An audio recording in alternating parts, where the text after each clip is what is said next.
come down into the park with me. The Russians were here then, and they stayed here until the First World War. But during their occupation, there were two national uprisings, one in 1831 and the other one in 1863. The same thing was happening in the other Baltic states, and Poland was also involved. The Russians were not best pleased.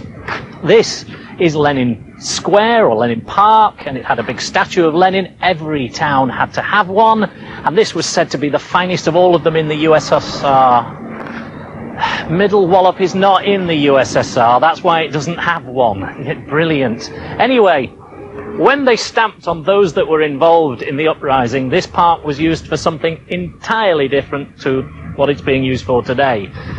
It's where everyone was executed. Hundreds and hundreds of people here. And just across the road, over there, that was the KGB. There are 3 floors downstairs, and some horrible things happened there. Now, remember Gediminas? You do. He built the place, the wolf. You saw the wolf with the big snake. Yes. Yeah. No. Right, well, he invited lots of people to come and stay here, live here, including Jews.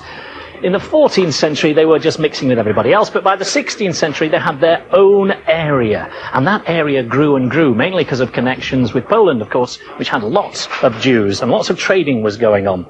By the 18th century, late 18th century, this place was known as the Jerusalem of the North. It was a main center for learning Yiddish. It was where everything was happening. 40% of the population was Jewish, and they were based here.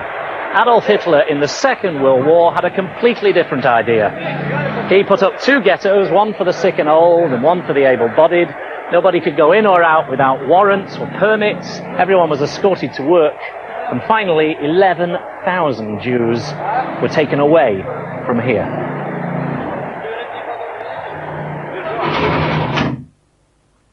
And this is where they were brought. This is Paniore. It's about 8 kilometers outside of Vilnius. That's a train track. People were brought in train carts, 100,000 of them, men, women, and children, and they were murdered in these woods. 70,000 of the 100,000 were Jews. In Lithuania, before the Second World War, there were 250,000 Jews. 90% of them were killed. After they'd been shot, their bodies were burnt and dumped in pits, such as this one. They're all over these woods. I think we should take a moment, pay our respects, and then you're going to tell me where we're going next.